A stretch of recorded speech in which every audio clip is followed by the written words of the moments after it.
And I'm super excited to introduce you two of our great speakers who are here today, and they're going to talk about net neutrality. They're going to talk about the importance of access of internet. The first speaker we have today is Nikhil Pahwa. Thank you, Nikhil, for joining us. We're very excited. Nikhil is a co-founder of SavedTheInternet.in coalition, which galvanized the support of over 1 million Indian citizens for net neutrality. He is also founder of Medianama, a tech blog about startups in India. He led the movement to rally the entire ecosystem of startups, IIT University, professors, and major uprising of citizens to demand net neutrality and defeat zero-rating products in India. It was a remarkable citizen effort, and especially because he co-led it as a volunteer. So we're really excited to have you here and hear, learn from you, hear more about the movement, and super excited. And I'm really looking forward to the talk. So thank you for joining us. Second, we have with us Rita Sharma, who is the co-founder of Social Media for Nonprofit and founder of SDG Nexus. Ritu spearheads the efforts of SDG Nexus, a multi-stakeholder physical and digital global development platform for leveraging access to internet from the demand and adoption side to accelerate the implementation of the UN Sustainable Development Goals, SDGs.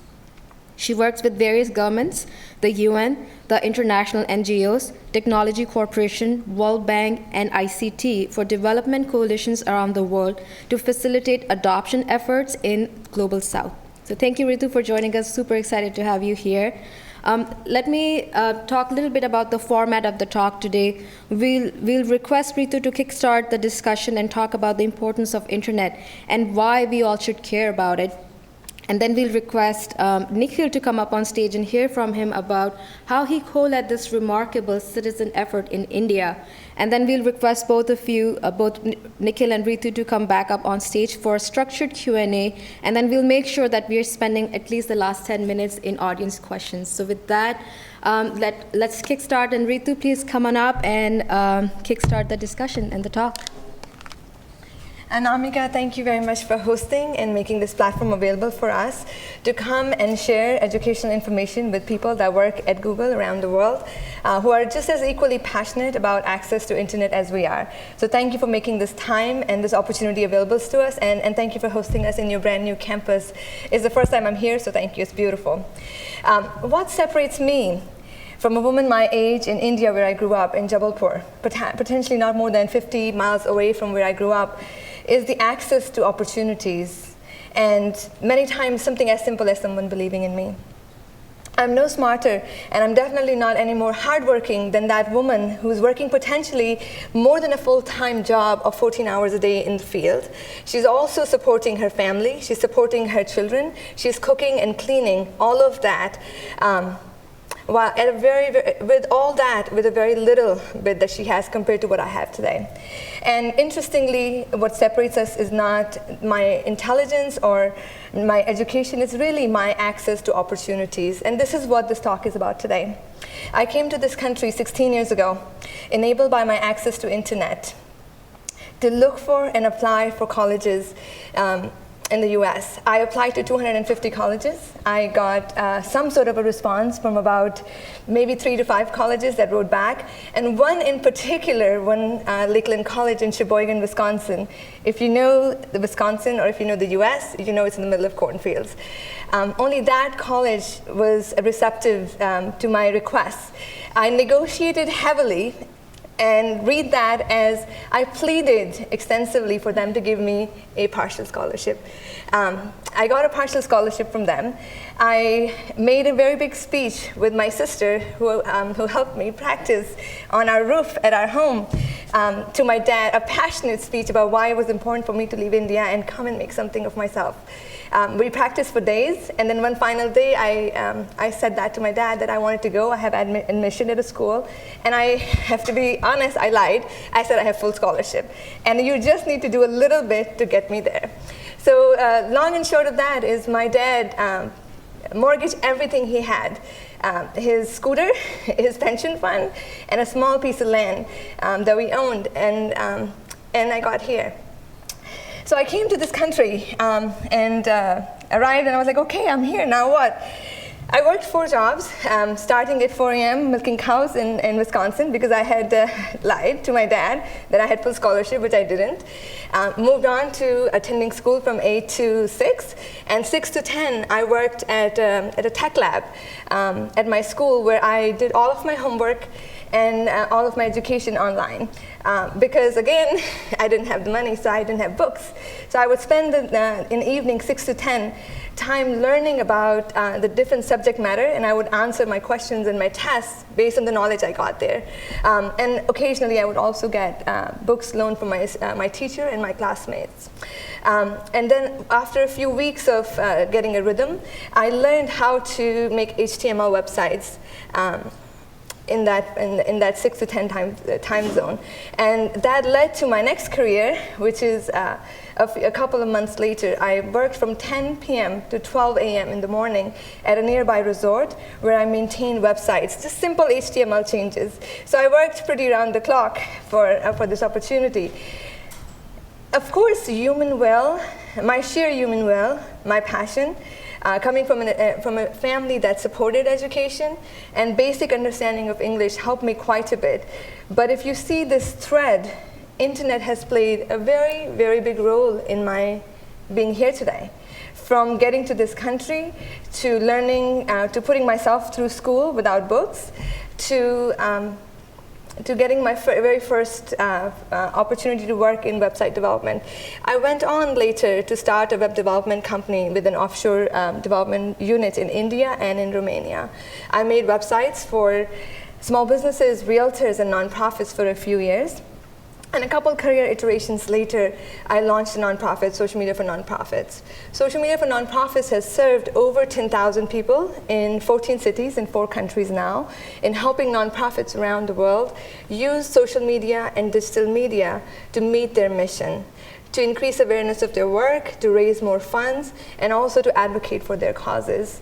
I'm also in the process of starting the next chapter of my career, where I'm working with several UN agencies, with several governments, with several corporations, and also a very strong group of NGOs on the ground in increasing the adoption of internet. Because if you get internet into these rural belts and grounds, that is not enough. If people don't know how to access it, interact with it, use it for making positive change. So that's the next chapter I have. And as you can see from this thread, a lot of my success has been enabled by access to this great resource. Internet has been the greatest enabler of our times. It has enabled the largest hospitality company in the Silicon Valley, Airbnb, which does not own any hotels. It has enabled the success of the largest transportation company in the world right now, which owns no fleets. It has enabled the success of the largest media organization that doesn't hire journalists per se as a form of media. And of course, we're at the campus of Google, which is also the internet search engine. So as you can see, internet is a great enabler. It creates frictionless platform between suppliers and demands, buyers and sellers. An open and unrestricted and accessible internet is crucial for enabling the greatest number of people around the world to have this access to the same opportunity that you and I have. People over here in this room, people who are watching us in the live cast. The digital revolution has 2 core components. It taps the underutilized assets and the access to open markets, which is enabled through internet. So in case of Airbnb, it's enabling people to use unutilized space and find people who can use that. In case of Uber, it is taking the underutilized time on the car and the phone to enable that between buyers and sellers. In case of the Digital South, which is where we come from, which is where we were working in 14 countries for our pilot in the next couple of months, what is the underutilized asset there? A lot of people don't have a house that they can rent. A lot of people don't have access to a car that they can use to partake in the opportunity that the internet represents. So how do we take this resource and use that to unleash the potential of people on the ground? And what I'd like to say is, as you saw in my example, and you will reflect on your own lives, what asset that we, each and every one of us have, is the human potential. So what I foresee happening is, with the internet, through our work that we're working on, is to tap the underutilized potential of people in the global south who are incredibly resilient, incredibly hardworking. You cannot argue with their work ethic, as you can see from millions of people that are working on the ground, 14, 18-hour days, extreme hard work. So with that, I want to say this is what the opportunity is for people in the global south. And our work together as suppliers, as public policy, as NGO, is to take this access to access and access to opportunity to people on the ground, so they can be our future creators and producers and not just consumers. So they're not just people who are searching, they're not just people who are creating content, they're also people who are improving their lives, lifting themselves and others out of poverty. With the backdrop of this, I'd like to invite my guest, whose work I'm very inspired by, to be able to do what he has led and to inspire so many people to support this open, unrestricted, and accessible internet for all. So I'd love to invite Nikhil, please join us and share your background, your vision, and also a little bit about the net neutrality debate in India. And with that, it's yours. So just to take off from what you were talking about, the access to opportunity, imagine if you had only one site to surf to choose colleges from, and imagine if we had only one or two sites to, get content from.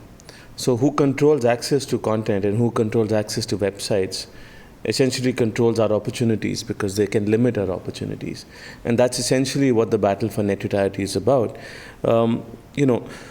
It's also important to remember, just as you experienced, you created web pages, right? So all of us are users, and we're both creators and consumers, and not just receivers of content and information. So it's important that this entire world that gets the opportunity to create content and effectively create competition so that everyone tries to better one another. And that's what takes the human race forward in terms of providing information, knowledge, perspective, products. And that's why I think companies like Google and people who build online businesses, who ship code, are essentially people who are now building the world. So I think the most important thing about the internet for me is that it's a free roam space, that we can go wherever we want. And often access-based businesses, if you look at TV and cable TV, they're built around restricting access and then monetizing those restrictions. So that's essentially what we realized what is happening in India, what the carriers were trying to do, that they were trying to restrict access to information. India's finally got the internet growing. In the last 1 year alone, one research tells us that we've added about 100 million users. I'm coming from a time when we had about 25 to 30 to 35 million users. That's when I started up. And we've just seen a stupendous growth over the last 4 years. So about 25% of India's internet user base of 400 million users has been added in the last 1 year alone. So there are new users who are coming online and who are experiencing the internet. Now, what they get access to is what effectively defines the future of the internet in India, because they need the same kind of access that you and I have. They need the same opportunity that you and I have. So, but that's not what the carriers want. I've, as a reporter, as a blogger who looks at the tech space, I've been seeing over the last few years about how carriers have been asking for interconnect charges from every single website. They want every website that gets access to pay them a fees. And that's dangerous because, not everything online is a business. I'm sure many of you contribute to open source. Many of you write articles or edit Wikipedia. We don't do it for money. It's not a part of our jobs, but it's something that we contribute to essentially make sure that the space grows.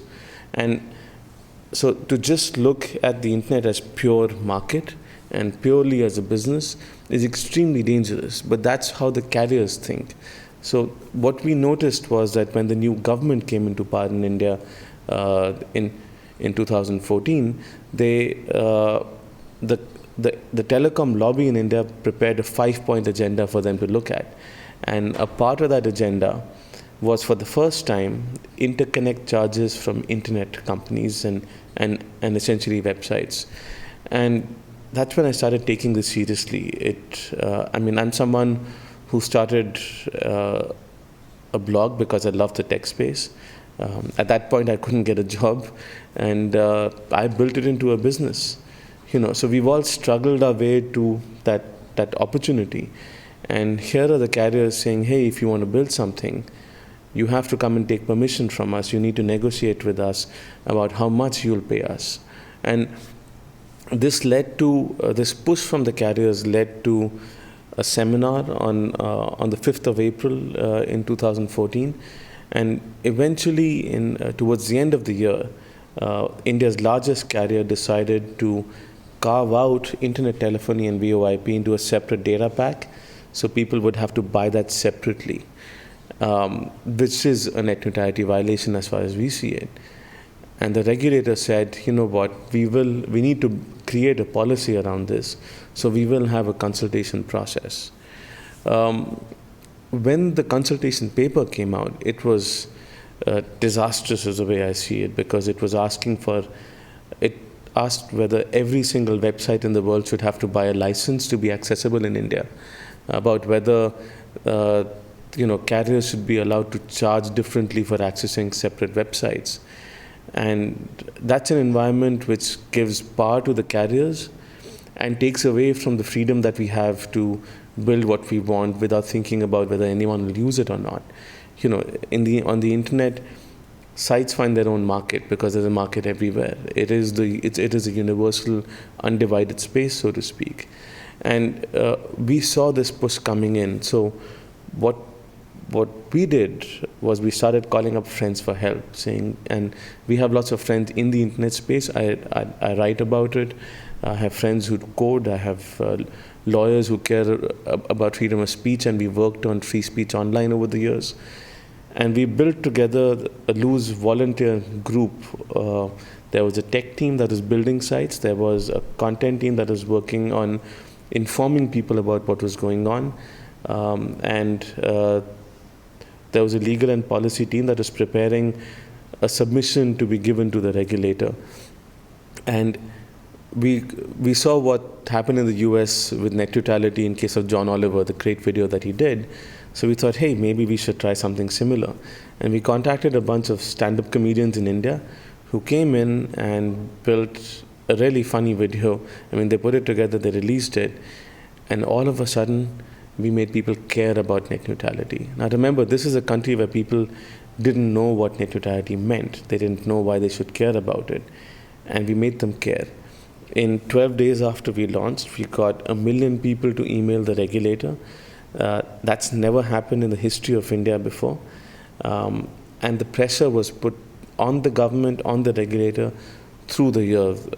We had, eventually by the end of it, about 850 startup founders who wrote to the regulator and to the Prime Minister asking him to protect net neutrality. And in a country where people usually don't care about these things, because even with startups, because I've been looking at them for a long time, they tend to react after the policy is made. But because of the information that we shared and because of how we made people understand about how it would impact them and the future of the internet in India, they all got involved. And I think we're at a moment in history in our country where we have a large number of users coming online, and it's important for us to work together to ensure that the freedom of access that we've grown up with is a freedom that they also get. And it's not just India where this has to happen. This has to happen around the world. We're seeing instances where carriers who don't want to be commodity businesses and deal in data. One of the carriers I remember, he actually said, we're moving out of the data business and we're moving into the internet business. And what that meant was they wanted to start selling access to websites instead of selling data. And imagine what that does for a space where, people like us combine audio, video, and text and create completely new consumer experiences that give people reasons to come online. Imagine if someone started controlling whether, oh, you're a video service, so you have to pay this much. Oh, you're a internet telephony service, so you have to buy a license. Oh, you're just doing text, okay, you don't need to pay much. Right? How does that experience the future of access in the world? And shouldn't every single person who comes online have the same kind of access to opportunity as we did? So that was our fight, and last month the regulator ruled in our favor, and I think India has got possibly the strongest net neutrality regulation in the world right now. But for us, the danger is that this is only there for 2 years. The regulator wants to keep the option open of revisiting this. So I think that precedence of openness and that idea of one internet for the entire world, that isn't fragmented by either different types of access with different carriers or by different countries getting access to different types of sites. I think that oneness that unites the world, which is the internet, I think we need to fight to maintain that now. Thank you very much. What an inspiration, isn't it? Especially to see the number of people that came together as they came together in supporting this and getting the awareness. So amazing. I have a set of questions, and then we'll take questions from the audience. But I will start with a couple of simple ones. And isn't some access better than no access? And this is the most common criticism of what's going on in India, where it says, why is it fair for people who, like us, have access to internet, access to technology, for us to advocate on behalf of those who have nothing, to have an all or nothing approach? So I think this was a point that was made at the TRAI seminar as well, saying that it's impossible for anybody to understand what the internet is about, because if you're restricted to accessing only a certain amount of sites, then that limits your understanding of what you can get. You know, I mean, search is a great example of that, something that allows people to discover.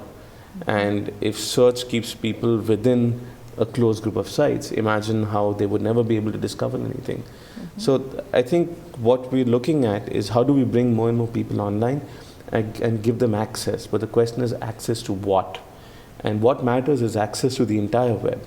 So we shouldn't foreclose the options of, for example, what is called equal rating from Mozilla, which is, can we find ways of subsidizing data costs or giving people free data so they can access the entire web?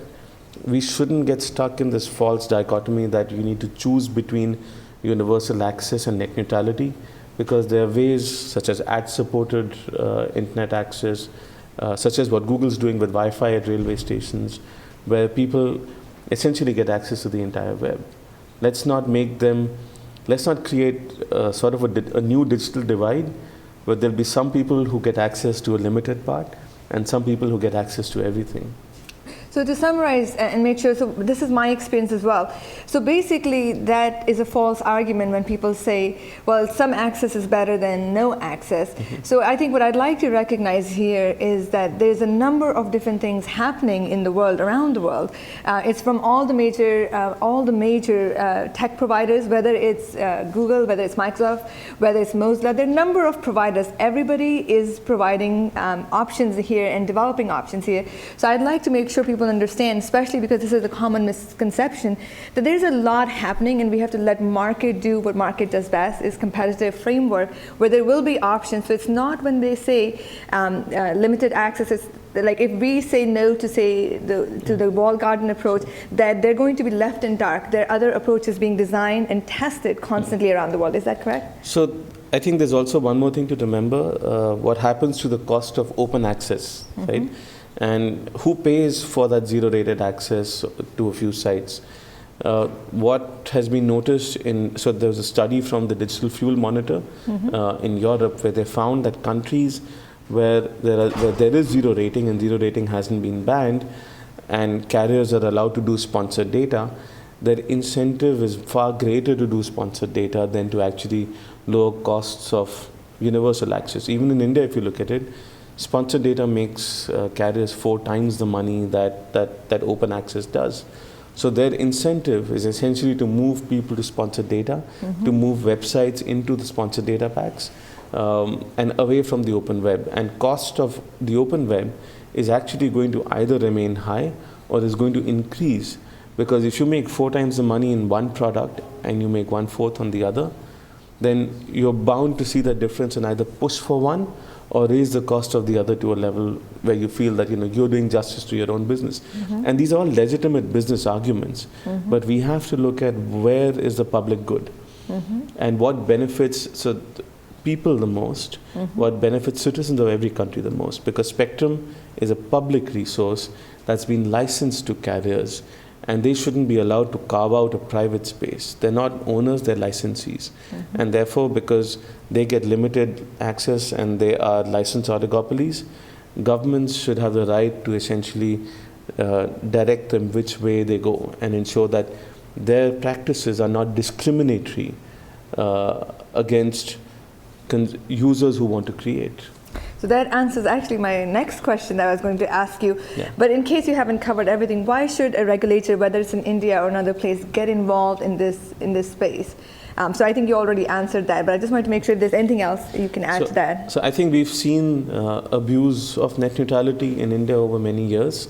There are several plans which have violated net neutrality, and this was perpetuating. What was happening now was that the carriers wanted to, because it was a regulatory gray area, they were pushing for regulation to legitimize their practices. And that would have opened the floodgates to essentially what you've even seen in throttling, which is the cableization of the internet, of creating packs and creating menus of limited access for people. So that regulatory consultation which the carriers forced upon us became an opportunity to ensure that net neutrality is preserved and the openness is there. And I think we need regulation, because for free markets to operate and to flourish online, you need some amount of limitations on the activities of carriers that allow access to those free markets. Interesting. In a free market, shouldn't a carrier or provider, even a provider like Google, have the right to price their products and services as they see fit? I mean, like I mentioned, that spectrum is a public resource and it's a limited amount of spectrum that's available to us. And so governments license that because they believe that private parties can essentially roll out infrastructure networks with the profitable incentive in a manner that meets a public good, not necessarily meets a private good in that sense. But the rationale behind it is that governments aren't the best people to build businesses, right?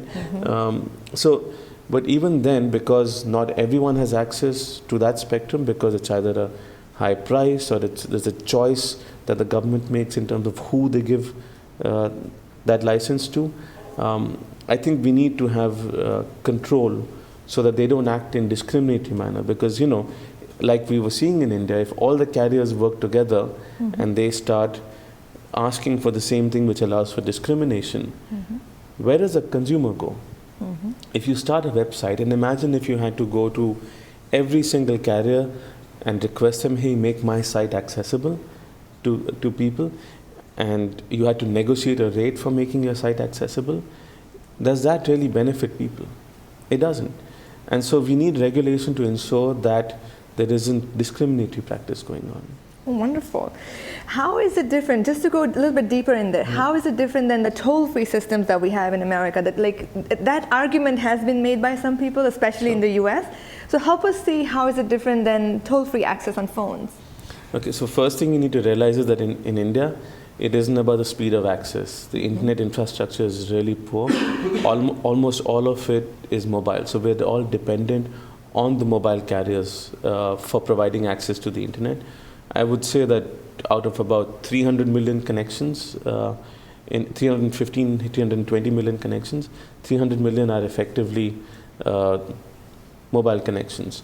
Now, toll-free calling is a support system for businesses. It isn't the entire business. Access means that if someone gets control about how users access your site, they're in a position to then become discriminatory in nature, right? They have that power and they can misuse that power. Today, and I think we have to look at this in the very long term as well, because the way carriers usually play this, and we've seen this in India in the past, in case of a separate ecosystem called mobile value-added services, they play one company versus another. So they'll tell one company that we'll offer you this rate, come on board, and then the competitor will be forced to come on board, and then another competitor will be forced to come on board, and then who leaves? No one blinks first because they have a competitive disadvantage to leave. It's the prisoner's dilemma. So you get stuck in a situation where you have two separate ecosystems, and the access is controlled entirely by the carrier, so they have disproportionate power. So toll-free data isn't merely a support system. I see, yes. Whereas toll-free calling is a support system for an existing business. Well, thank you for clarifying that. Quite frankly, even I did not understand that. I heard that all the time, and I'm like, it kind of makes sense. But now, thank you for explaining that, because I've heard this argument a lot. So think about it this way. Your business wouldn't exist, or your website wouldn't exist, if you hadn't partnered with the carrier in that case. But in case of toll-free calling, people can still walk into your store. So it's about the access. Now, why is an open and unrestricted internet access important for the startup ecosystem in India, for innovation in India, ground-up innovation in India? One of the things that we've been hearing for many years is about when is the next Google going to come from India, and is it going to come from India, right? Because that's a company that the world looks up to. And that's what's happened in the last few years. There's a 10,000 startups program that's running from NASSCOM. The Indian government has just started a Startup India policy, and the idea is to encourage entrepreneurs and creators to build for India. I think, and for Indian startups to go global. So there are companies like Zomato, which bought Urban Spoon in the US as well, Zomato's in now 23 countries. Practo is another healthcare startup which is going global as well. So we're seeing Indian startups go global. The problem is that when you don't have net neutrality at home, that initial bit of freedom that you need to build a consumer base and build a business won't be there. So what happens to the startup ecosystem without net neutrality is that they shift here to the Bay Area.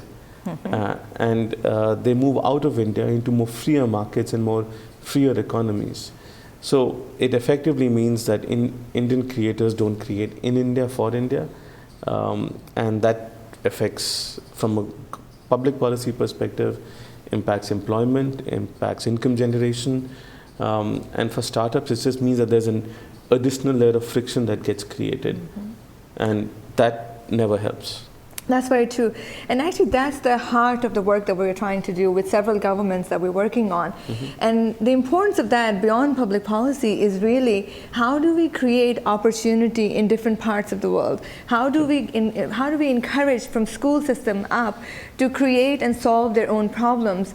Because that's there's a lot of other implications of that. One is poverty and lack of opportunities creates a lot of unstable circumstances. If you see in the Middle East, you see in some of the other places, a thriving economic system that can participate in the global growth, the digital transformation, creates an environment where people don't have to come here, or there's no radicalization. There's a lot of implications beyond just innovation, and people who are dealing with the problem, who face the problem on a day-to-day basis, are the best suited for solving that problem. It is hard to imagine a problem that a rural person in India, or for that matter Zambia, is going to have from a Stanford lab right here in the Bay Area, and to be in their place and create products and solutions that solve that with the resources that are available there. So the contextual part of that is really important too, and I think that's enabled by internet access in creating products and services for the local market, versus creating products from here and then try to penetrate there and scale those. So there's a great benefit of creating those ecosystems. I know, and that's the benefit of creating access, right? Yes. And I think one of the problems that zero rating does not solve is creating access. So what do we need for creating access? We need lower spectrum costs. We need cheaper right-of-way access. We need carriers to be incentivized in terms of just the ability for getting them support, like through the USO fund, for rolling out that infrastructure. Zero rating doesn't grow the pie, it splits the pie. And that means that carriers effectively just focus on monetizing the scarcity rather than addressing scarcity with growth. And so we need to push public policy towards, fiber optic connectivity to villages and to small towns. We need open spectrum available. We need products. I mean, we need something like what Google's trying with Loon, where that brings actual internet access instead of just apportioning existing bandwidth.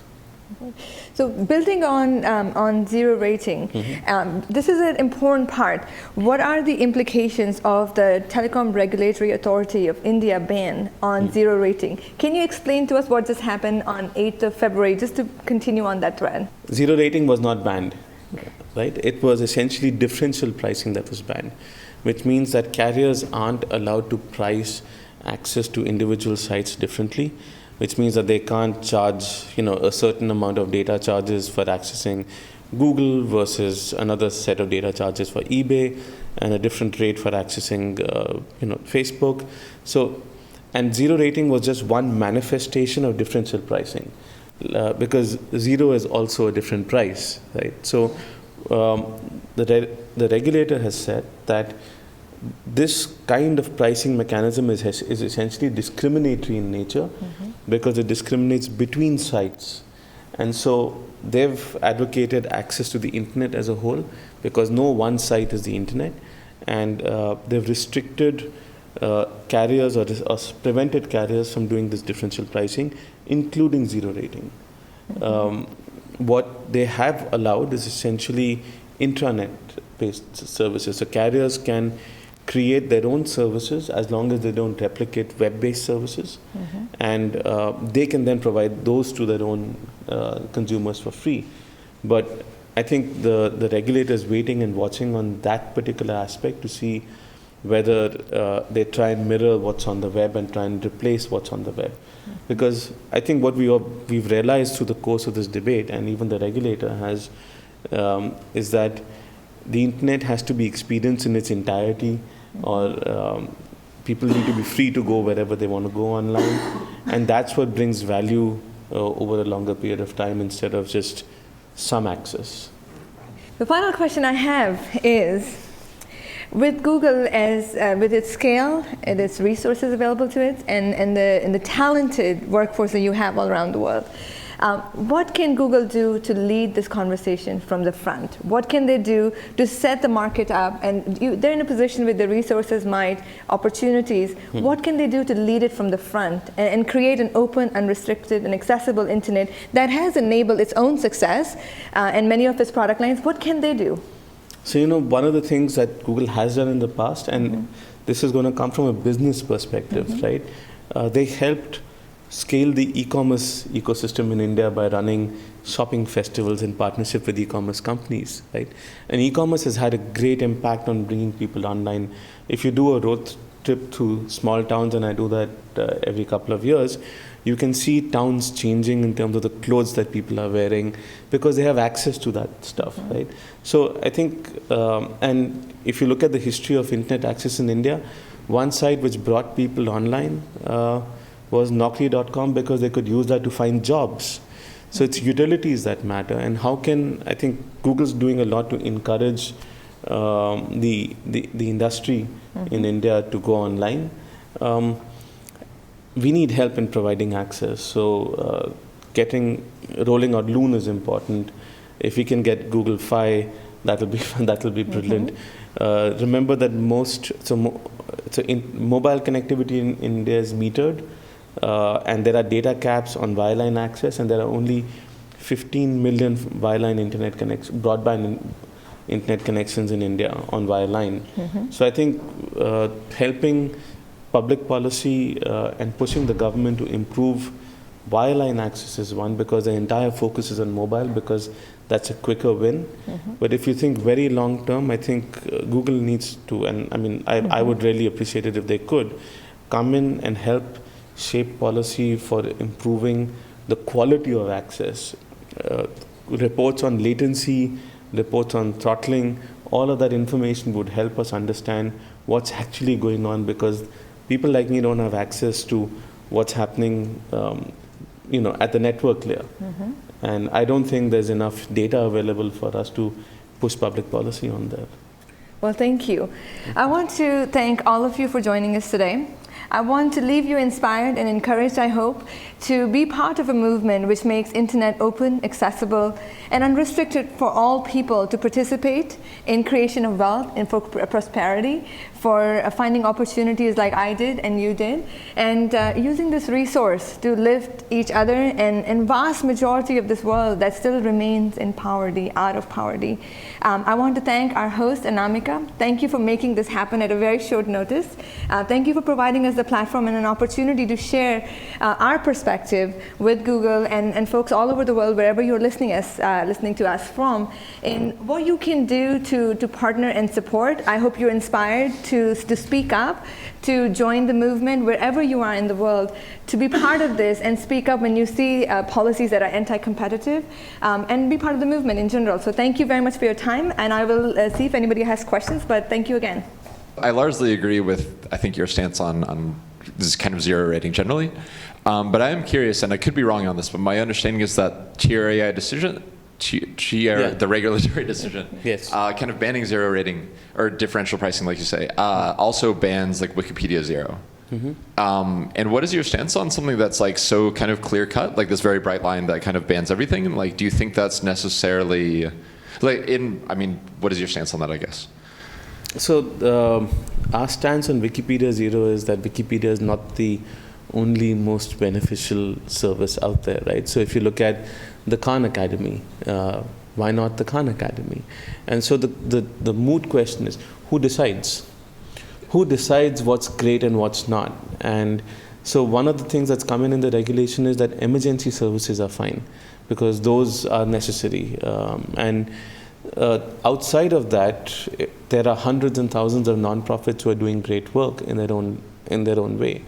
So it's a question of whether we want to give carriers disproportionate power. Nothing against Wikipedia Zero, but we also don't want a situation where they're used to sugarcoat more harmful ways of zero rating, and that's what was essentially happening over the period of time. We have a clear, bright line regulation now. And one solution for this is for Wikipedia to separate itself from zero rating. So they can do low bandwidth access to Wikipedia and give data to people. Or carriers can give free data to people. There are other ways of providing access to the internet as a whole, and let people decide. You've seen what's happening in Angola with Wikipedia as well, that with zero rated access, there are people who are using it to do file sharing. So we never know what people will do with the kind of access that they have. Thank you very much. Thanks. Any parting words, Nikhil? I just love what the World Wide Web Foundation says, which is all of the internet for all of the people, all of the time. And I don't think we should compromise between any one of those three phrases and choose one versus the others. Thank you. Well, thank you very much. I really appreciate it.